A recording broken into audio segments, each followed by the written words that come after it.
मेरा प्रश्न आपसे यह है कि राष्ट्र क्या है? राष्ट्र, ये राष्ट्र क्या है? किसे कहते हैं राष्ट्र? सोचो सोचो, किसे कहते हैं राष्ट्र? क्या होता है राष्ट्र? जिसके संबंध में आदरणीय, पूजनीय, प्रातः स्मरणीय श्रीमान राहुल गांधी जी कैम्ब्रिज यूनिवर्सिटी में बैठकर कहते हैं कि भारत राष्ट्र है ही नहीं। मैं तो खाट से जमीन पे गिर पड़ा, बाप रे मैं कहां रह रहा हूं, ये तो राष्ट्र ही नहीं है। उन्होंने कहा ये तो रियासतें थी, उन रियासतों को आपस में जोड़ दिया गया, रियासतों का संघ है, ये तो आपस में एडजस्टमेंट करके किसी तरह चलाया जा रहा है। मतलब भारत टुकड़े टुकड़े है। क्या है भारत? टुकड़े टुकड़े। इस देश में एक नारा लगा था, भारत तेरे टुकड़े होंगे इंशाअल्लाह। वो कह रहा होंगे नहीं, ये ऑलरेडी टुकड़े टुकड़े है, हमने जबरदस्ती किसी तरह जोड़ रखा है। वो तो अच्छा हो फैक्ट्री वालों का कि उन्होंने इस देश में फेविकोल की फैक्ट्री लगा रखी है और ये टुकड़े जुड़े हुए हैं, नहीं तो ये तो राष्ट्र ही नहीं रहते, तो टूट जाता। समझो राष्ट्र किसे कहते हैं। देखो, राष्ट्र की अवधारणा में 4 मुख्य चीजें होती हैं जिनसे मिलकर राष्ट्र बनता है। कितनी चीजें बताई मैंने? उंगलियों पर गिनना एक एक चीज, ध्यान से सुनना। और मैं अगर कोई भी बात गड़बड़ी की कहूं तो इसे सुधारने का प्रयास करना। वैसे ये मेरा कथन नहीं है, मेरा अपना कथन नहीं है। आचार्य चाणक्य ने कहा है राज्य के 7 अंग होते हैं। कितने अंग बताए राज्य के? 7 अंग। पहला अंग है राजा, दूसरा अंग है प्रजा, तीसरा जनपद, चौथा दुर्ग, 5वां कोश, छठा राष्ट्र और 7वां दंड। ये 7 अंग बताए राज्य के आचार्य चाणक्य ने। और इन्हीं 7 अंगों में एक अंग है राष्ट्र। और राष्ट्र के पुनः 4 स्तर होते हैं, 4 चीजों से मिलकर राष्ट्र बनता है। ये 4 चीजें क्या हैं? पहली चीज सुनो, राष्ट्र का पहला अंग होता है, ध्यान से सुनना माताओं, और अपने बच्चों को घर जाकर जरूर बताना। राष्ट्र का पहला अंग होता है जमीन, भूमि। बिना भूमि के संसार में कोई राष्ट्र नहीं बन सकता। बोलो, बन सकता है? बन सकता है। सबसे पहली जरूरत होती है किसी राष्ट्र को राष्ट्र होने के लिए कि उसके पास क्या होनी चाहिए? जमीन होनी चाहिए। इसका एक उदाहरण देता हूं। सेकेंड वर्ल्ड वॉर में यहूदियों को पूरी तरह बर्बाद कर दिया गया और पूरी दुनिया में यहूदियों के पास रहने के लिए कोई जगह नहीं थी। जब उनके पास जगह नहीं थी तो संसार में यहूदियों का कोई राष्ट्र नहीं था। बाद में उन्होंने इजराइल वाली जमीन पर कब्जा किया और वहां अपने राष्ट्र को मेंटेन करना शुरू किया। तो बिना जमीन के संसार में कोई राष्ट्र नहीं होता। इसी जमीन को संस्कृत भाषा में कहा जाता है देश। संस्कृत में जमीन को क्या कहते हैं? देश का मतलब होता है जगह। जगह मेरे शरीर में भी हो सकती है। ये मेरे शरीर का देश है, ये इस डेस्क का देश है, ये इस मंच का देश है। समझ रहे हो? यहां मैंने हाथ रखा, ये दीवार का देश है। ऋषि दयानंद उपासना प्रकरण में लिखते हैं कि शरीर के किसी एक देश में मन को टिकाकर, तो देश का मतलब जगह। देश का मतलब, इसका मतलब राष्ट्र के 4 तत्वों में से एक तत्व क्या है? जमीन, भूमि, देश। समझ में आ गई बात? देश और राष्ट्र अलग अलग। देश तो राष्ट्र का एक तत्व है, केवल एक तत्व। दूसरा तत्व, जमीन तो हो लेकिन लोग न हो तो राष्ट्र बन जाएगा। उत्तरी ध्रुव और दक्षिणी ध्रुव पर धरती के खूब जमीन पड़ी है लेकिन लोग नहीं है। लोग नहीं है तो वहां कोई राष्ट्र? चांद पे खूब जमीन है लेकिन लोग नहीं है तो चांद पे कोई राष्ट्र नहीं है। मंगल पे खूब जमीन है लेकिन लोग नहीं है। लोग नहीं है तो राष्ट्र भी नहीं है। अर्थात बात समझ में आई कि नहीं आई? पहला तत्व क्या है? तुम बोलो, पहला तत्व क्या है? भूमि। दूसरा तत्व क्या है? भूमि पर रहने वाली पॉपुलेशन। और तीसरा तत्व क्या है? इस पॉपुलेशन का इस जमीन पर मालिकाना हक। अगर इस पॉपुलेशन का इस जमीन पे मालिकाना हक नहीं होगा तो भी राष्ट्र नहीं बन सकता है। कैसे? कैसे? आज से 90 साल पहले जाओ, हमारा देश गुलाम था। किन का गुलाम था? हैं? तुम मुसलमानों से बड़ा प्रेम करते हो भाई। अंग्रेजों का और मुसलमानों का। मुसलमानों को क्यों छोड़ देते हो? अंग्रेज तो चला गया, वो तो यहीं है, उससे डरे बैठे हो क्या? कैमरा तो मेरी ओर चल रहा है, नुपुर शर्मा तो मेरा बनेगा, तुम क्यों घबरा रहे हो? मुकदमा होगा तो मुझ पे होगा, हत्या होगी तो मेरी, तुम क्यों डर रहे हो? किनका कब्जा? अरे जब देश आजाद हुआ तो जूनागढ़ की रियासत किनकी थी? मुसलमानों की। हैदराबाद की रियासत किनकी थी? मुसलमानों की। कई रियासतें थी जो मुसलमानों की थी। इसका मतलब देश किनका गुलाम था? अंग्रेजों का और मुसलमानों का, दोनों का गुलाम था देश। अच्छा ये बताओ, हमारे देश के पास जमीन थी कि नहीं थी?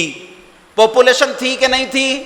थी। लेकिन उस पॉपुलेशन का जमीन पे मालिकाना हक नहीं था। और जब मालिकाना हक नहीं था तो भारत उस समय कहलाता था उपनिवेश। क्या कहलाता था? उपनिवेश। मतलब ब्रिटिशर्स की कॉलोनी। ये ब्रिटिशर्स की कॉलोनी था, हम राष्ट्र नहीं थे, हम ब्रिटिशर्स की कॉलोनी थे।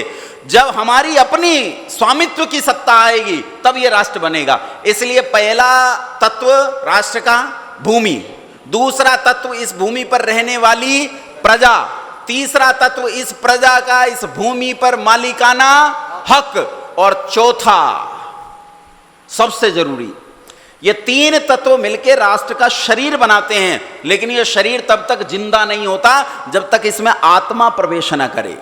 और किसी राष्ट्र की आत्मा होती है उस राष्ट्र की अपनी संस्कृति, उस राष्ट्र की अपनी संस्कृति। ये संस्कृति उस राष्ट्र की आत्मा होती है। जब ये उसमें घुसती है तो देश अनुप्राणित हो उठता है और तब ये केवल राष्ट्र नहीं, जीता जागता राष्ट्र पुरुष हो जाता है।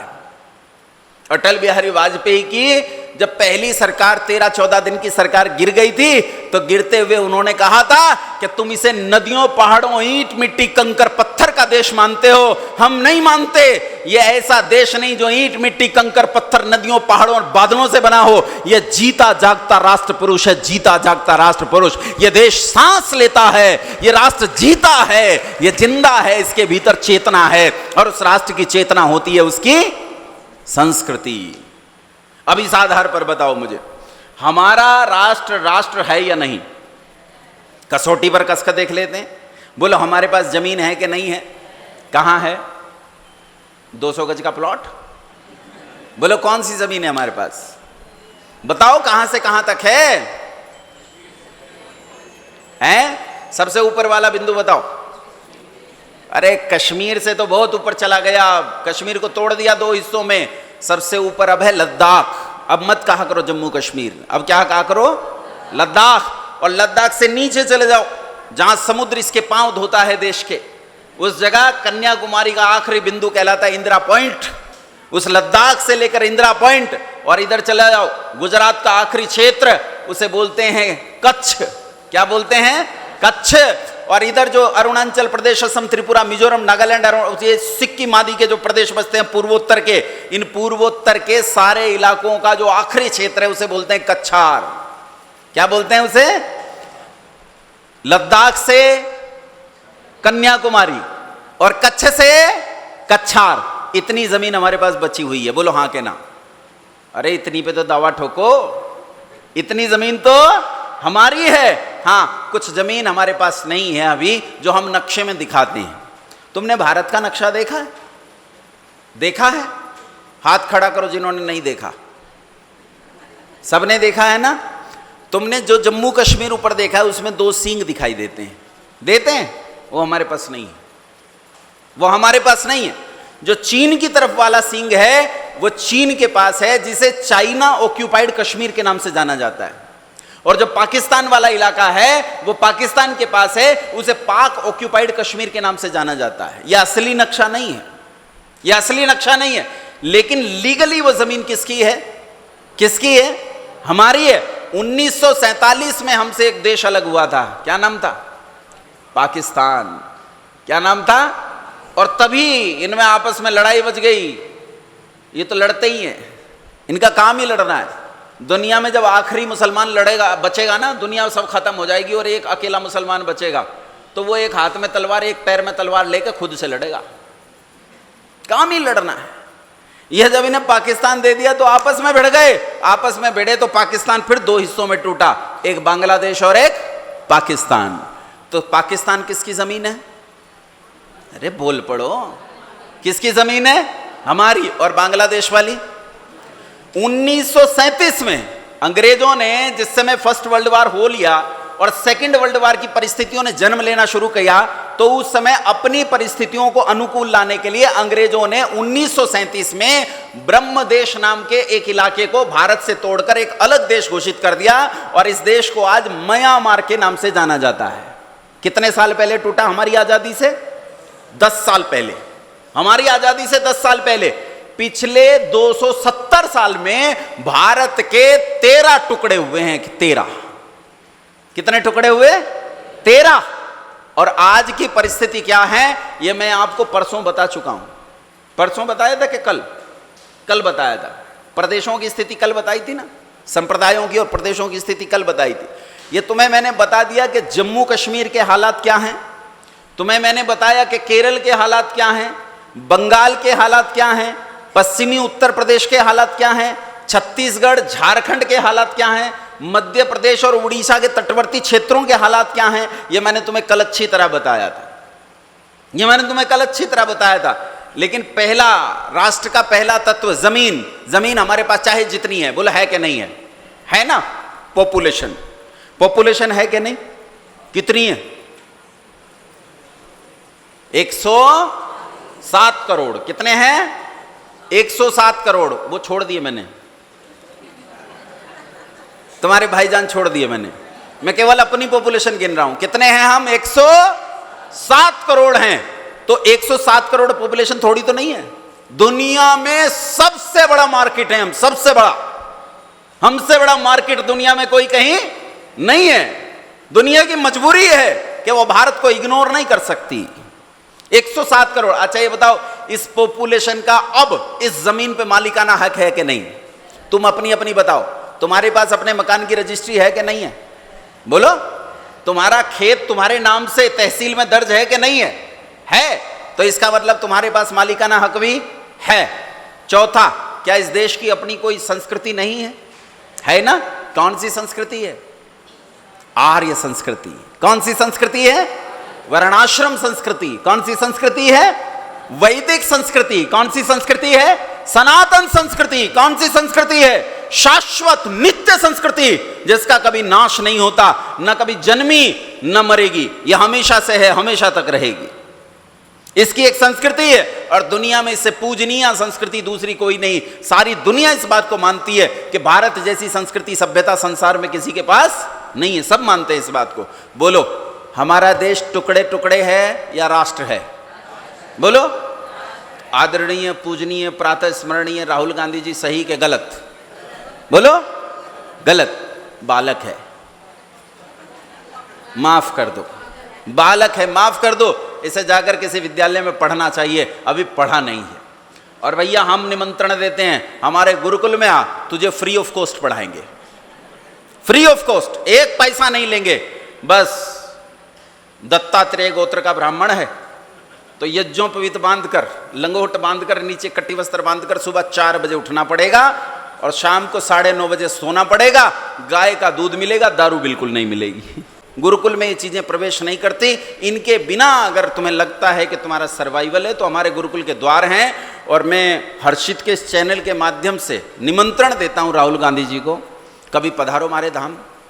आपको बताएंगे राष्ट्र किसे कहते हैं, जरूर सिखाएंगे राष्ट्र किसे कहते हैं। इन्होंने कैम्ब्रिज यूनिवर्सिटी में जब ये मुद्दा उठाया तो वहाँ एक आईपीएस अधिकारी मौजूद था और उस आईपीएस अधिकारी ने बहुत बढ़िया मुंह तोड़ जवाब दिया था।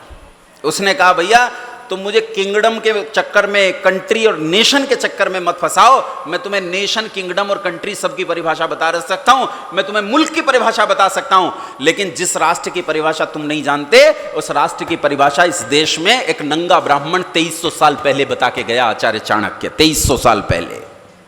समस्या यह है तब इटली पैदा नहीं हुआ था। इटली पैदा नहीं हुआ था, इसलिए बेचारों को जानकारी नहीं है। बाकी इटली के संदर्भ में मैं ज़्यादा नहीं बोलूँगा। हमारे गुरुजी हैं स्वामी शिवानंद जी, कभी वो आएंगे तो तुम्हें इटली पर खूब सारा ज्ञान देंगे। 100 से अधिक देशों में देखा जाने वाला, सर्वाधिक लोकप्रिय और सबसे अधिक फॉलोअर्स के साथ पूरी दुनिया में आर्य समाज के विचारों का प्रचार करने वाला एकमात्र चैनल वैदिक प्रचार।